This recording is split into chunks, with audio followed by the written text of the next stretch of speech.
Hey there, Sooner fans. Welcome back to the OU Insider YouTube channel. It's time for another installment of Quick Slants. Parker Thune alongside Jesse Crittenden. And today, well, it's a postmortem on OU men's basketball. A very unceremonious year two under Porter Moser. The Sooners finished 15 and 17, are bounced immediately in Kansas City at the Big 12 tournament. No real hope of earning a postseason berth anywhere, let alone the NCAA tournament and the field of 68. Jesse, there's a lot of different directions we can go with this conversation, but let me just open it up very broadly to you right off the bat. What went wrong in this campaign for Porter and the boys? Oh man, do we have time for a thesis video series on all the things that went wrong? I mean, I think overall this was a pretty disappointing season for them. I mean, that sounds obvious, but obviously it's still early in Porter Moser's tenure. He had to kind of rebuild the roster again from last season. But I think you thought, I mean, adding Grant Sherfield, adding Joe Bamisil, getting, Milos Uzan in the program, some of the freshmen from last year becoming second year guys this year. I think you thought at the very least, I mean, they were just outside the field of 68 last year. I think you thought even a low seed spot in the tournament was a given, and they didn't get there. They didn't even get close to getting there, and really finished significantly behind where they were last year. And I really think what happened was, I think, again, they started off non-conference play really well, and then they started into conference play. They lost some close games, and I honestly think the entire year this team had an identity crisis. I think they really struggled with the guys on the roster not particularly fitting with Porter Moser's style of basketball. And you and I have talked about this on the radio a million times. But there's a lot of things you could say that went wrong. But I think at the core of it, there was just the pieces didn't fit together with what Porter Moser's trying to build. Porter wants a slow, grinded out half court battle on both ends of the floor. That's how his teams have always played. And that's not really how this team is built to play. And you can take it a lot of angles from there. But I think the reality is this team just never got going. And once they got off to a poor start in conference play, I think that identity crisis continued to spiral. And I think this team never really found its footing. Yeah, I think the reality for Porter and this program in year two was that the personnel wasn't able to catch up to the philosophy. Porter has a certain way that he likes to play basketball. And as you mentioned, the Sooners just didn't have the horses to run that style and execute it successfully. And there is talent on this roster. Don't get me wrong. For Uzan and Otega Owe to come in and do what they did as true freshmen, that's something to build upon. But now the challenge becomes retention as you look towards the offseason, Jesse. And obviously we know Tanner Groves isn't coming back. He's not the only one that the Sooners are going to lose either to the next level or to the transfer portal in the majority of cases. Moser, from what I understand in talking to sources behind the scenes, is facing, I don't know that I would call it an avalanche, but a steady wave of guys that are going to be on their way out of the program. And for the third consecutive year, he's going to have to essentially revamp his entire roster. How much of a challenge is that going to be for the Sooners head coach, especially as he tries to get the guys that stick around bought into the direction of the program as they prepare for their final year in the Big 12 before transitioning to the SEC? Yeah, I know that's exactly it. And I think the hard part for this is it's obviously you want to be able to build a roster and maintain it and grow it and all that stuff. That's what any sport wants to do. But I think Porter really wants to do things a certain way. I think he kind of has an old school mentality in the sense that you get a lot of guys in the program and you grow them for 4 or maybe even 5 years. And then it makes it easy to build on your roster because you can just add to that every year. But the reality is, I actually think a lot of the talk about the transfer portal is usually related to football. I actually think it's just as crazy in college basketball, and I actually think that roster instability is becoming more and more common in college basketball, and I think it's getting harder and harder to build a roster.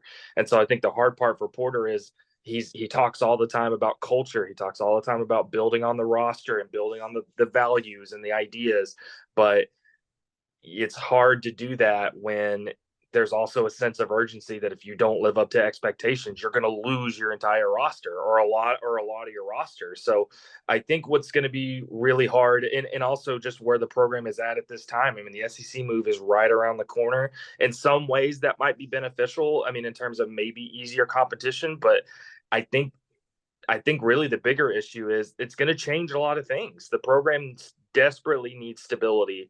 And I think after a season like this, you have to wonder how much stability are they going to get. And if they go through another off season where a lot of guys hit the door, that puts Porter Moser in a really, really difficult spot in terms of trying to build the program the way he wants to build it.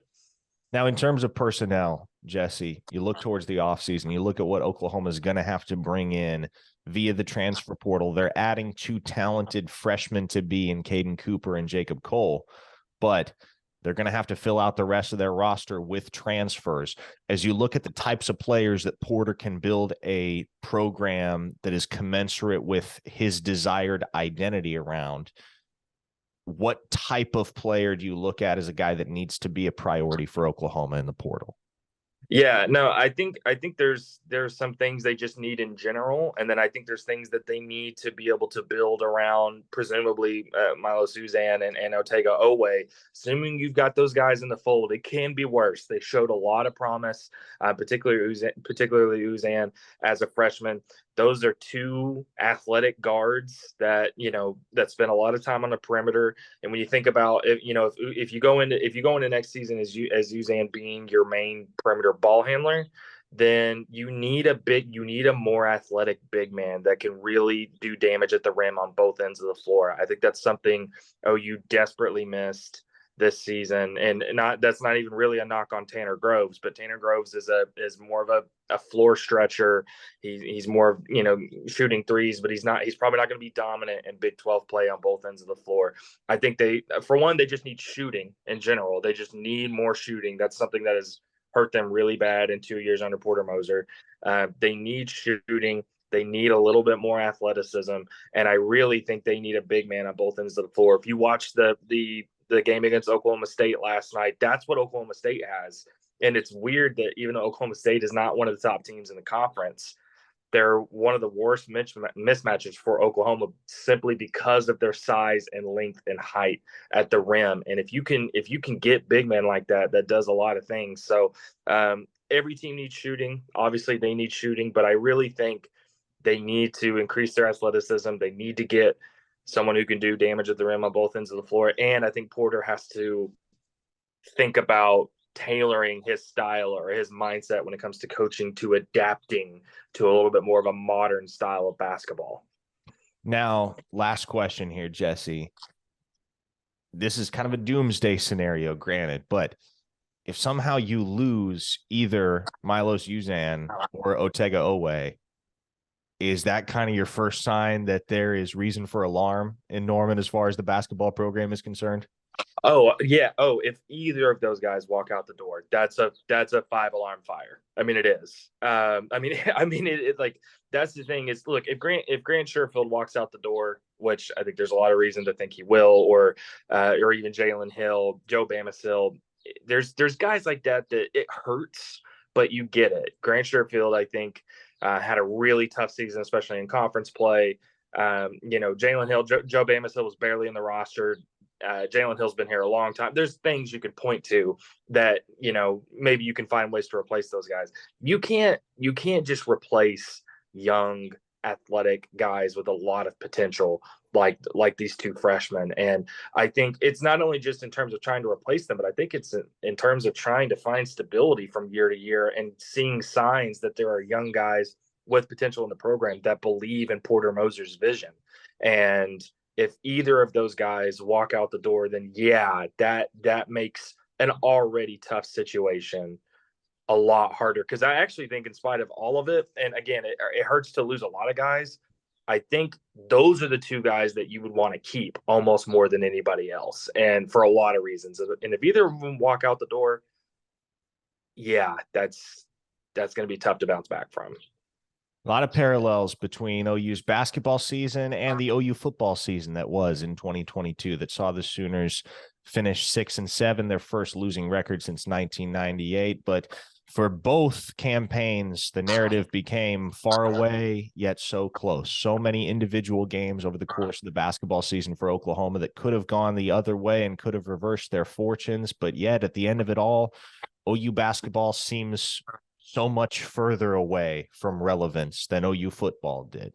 It's the interesting paradox there is something that we'll continue to unpack over the next few weeks on the OU Insider VIP board as we discuss the end of year 2 under Porter Moser and what year 3 may bring. Obviously, we do anticipate plenty of transfer portal activity, both outbound and incoming for the Sooners program. So we'll continue to have that covered here on this YouTube channel, as well as on the OU Insider VIP board. If you're not a VIP, head on over there and subscribe right now. You can get an annual subscription at less than $4 per month.